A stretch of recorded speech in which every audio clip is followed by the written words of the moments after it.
We're going to get into the NBA ratings for Christmas Day here in just a second. Brief channel update first. More than likely, I'm only going to get one video up today and tomorrow. I'm going to play golf this afternoon. I've got plans tomorrow afternoon as well. But honestly, I just need a little bit of a break. I enjoy what I do here every day. I really do.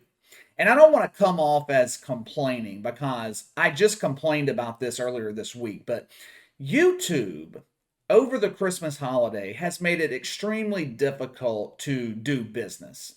Or at least they have the past 2 weeks. And look, they are not targeting me because of my content. This is not a philosophical issue. This is not a political difference of opinion here.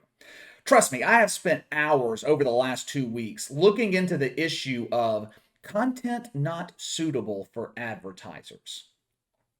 I'm not the only one dealing with this problem right now. This has been an ongoing problem, apparently, for the past year, maybe 2 years. This is a systemic problem, a systemic issue. All content creators are dealing with this. And in a way, I really do understand YouTube's position. After the adpocalypse a few years ago, I don't really blame them for cracking down on monetization. They don't want to be liable for someone else's content causing a problem, so I get it. But the problem is you can't get any answers from them. Yesterday, for example, the damn YouTube bot said my video on John Madden was not suitable for advertisers. Why? Hell, I don't know. Neither does anybody else. No one can give me an answer. Then to top it all off, the video that I did on Bob Fitzgerald, the backlash with Bob Fitzgerald, the Golden State Warriors, the damn thing's live yesterday for 5, 6, maybe even 7 hours. Everything's going well, all good, doing good numbers for a channel my size. 11 o'clock last night, I get an email. The woke NBA, they hit me with a copyright strike on that video. I used 2 clips that were both about 15 seconds long. I didn't show any live game action. The NBA claims that I stole their content. Now, that will get resolved. This is clearly an issue of fair use, but it has just been one hurdle after the other lately. I don't want to get pissed off about it. I don't want to get burnt out. So I think I'm going to scale back today and tomorrow just so I don't get burnt out about it. All right, enough of me bitching and complaining. Let's get into NBA ratings for Christmas Day. I do need to give you an update on one thing. The other day, when preliminary numbers were released for the Nets-Lakers game in primetime on ABC, I checked 3 different sources because I couldn't believe the number. It was 2.7 or 2.9 million viewers. I can't remember, but it was in that range. And all 3 sources were way off.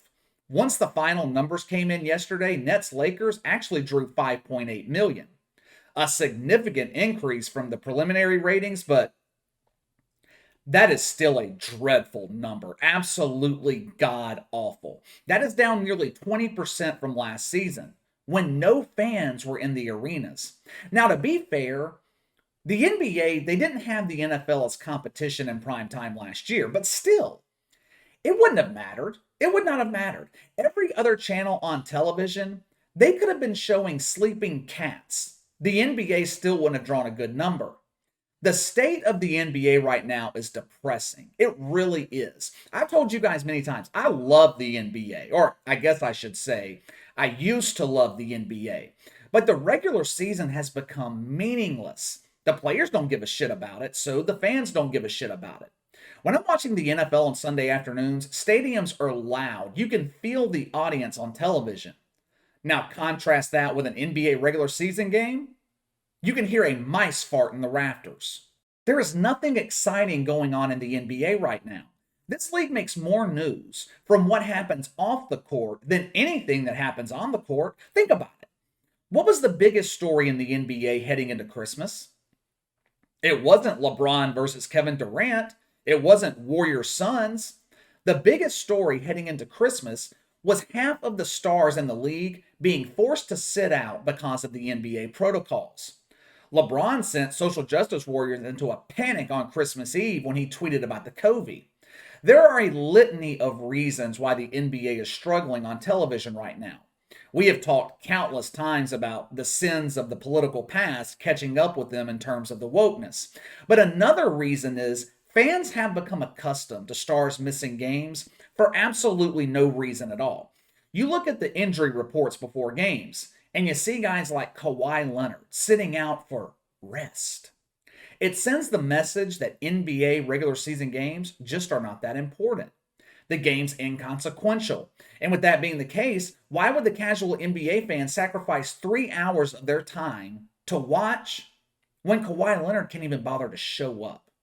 The 5 Christmas Day games last weekend averaged 4.1 million viewers. That is the lowest number in 13 years.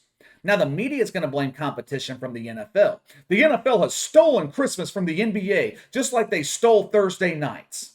Now, wait a minute. 3 or 4 years ago, numerous dumbasses at ESPN were claiming that the NBA was going to overtake the NFL on the ratings. Remember that? The NBA is more popular on social media. Their stars have bigger platforms, bigger followings. The NBA will be the new ratings king.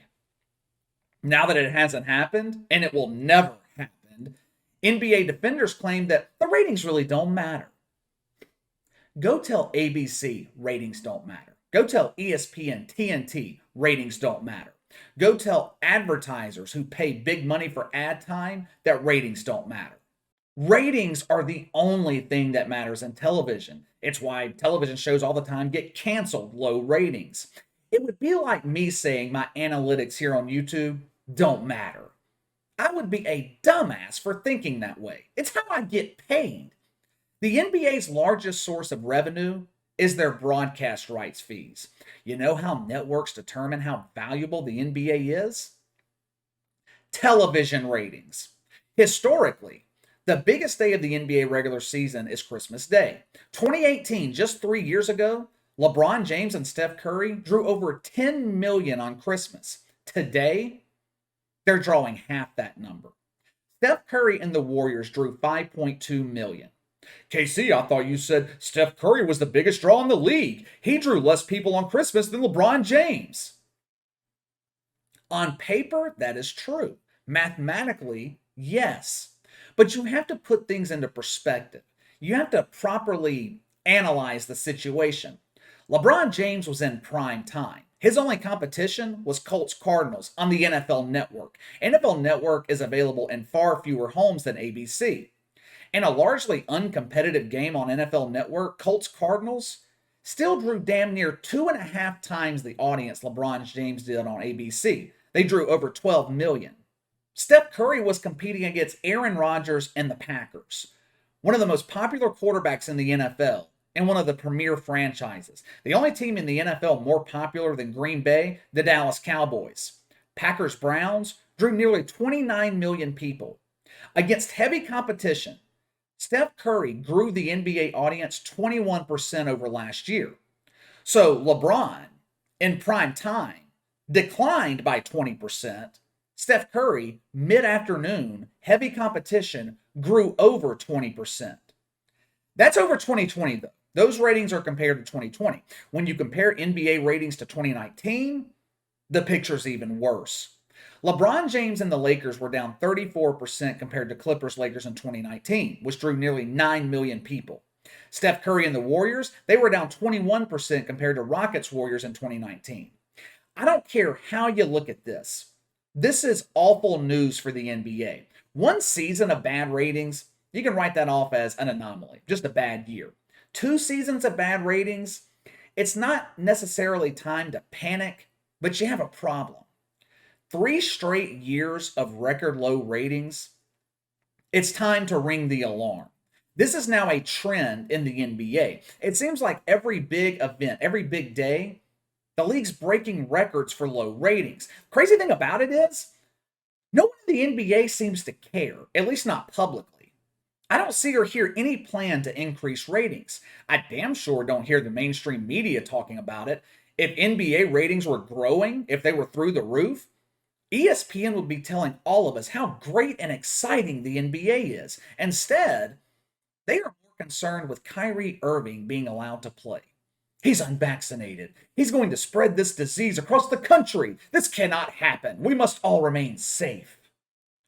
NBA ratings are so bad right now They are getting beaten by meaningless college bowl games. Hell, on Christmas, they damn near got beat by boxing. I'm talking about real boxing, not that bullshit Jake Paul does.